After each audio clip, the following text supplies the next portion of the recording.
श्रीलंका दौरे से वापस आ चुके प्रधानमंत्री नरेंद्र मोदी। श्रीलंका में प्रेस कॉन्फ्रेंस के दौरान पीएम ने कहा था कि मछुआरों के मुद्दे पर गंभीरता से बात हुई, लेकिन लौटते लौटते ही 5 मछुआरों पर हमले की खबर पीछे पीछे आ गई।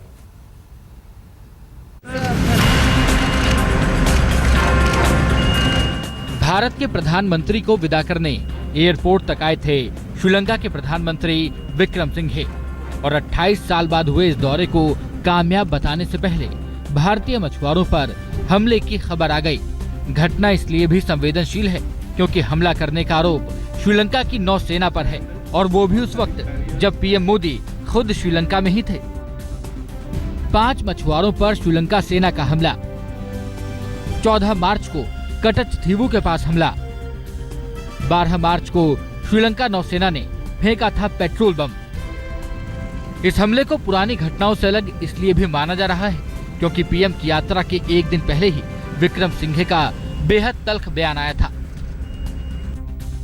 विक्रम सिंघे ने कहा था कि भारतीय मछुआरे श्रीलंकाई समुद्री सीमा में आए तो उन्हें गोली मार देंगे।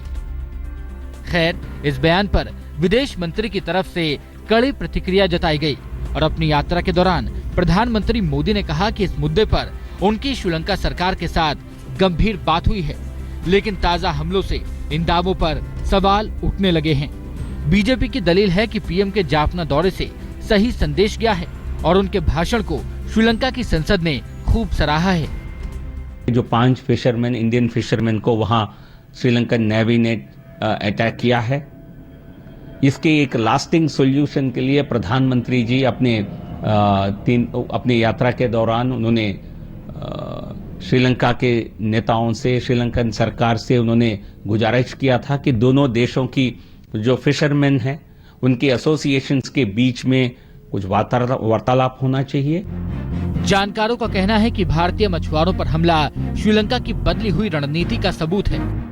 पिछले 2 या 3 साल से श्रीलंका भारत के विरुद्ध कार्रवाई कर रहा है इस एंगल से कि चीन को वो बढ़ावा दे रहा है, बेसिस चीन को दे रहा है, और दूसरा हमारे फिशरमैन यानी कि जो मछुआरों के ऊपर उनका जो अटैक और उनके ऊपर जो प्रतिबंध लगा रहे हैं, जो अनुचित प्रतिबंध लगा रहे हैं। प्रधानमंत्री ने गंगा पूजा की, शिव की साधना की, लेकिन रोजी रोटी के लिए रोजाना नाव लेकर जाने वाले मछुआरों की उम्मीद बस इतनी है कि वो सुरक्षित अपने घर लौट सकें।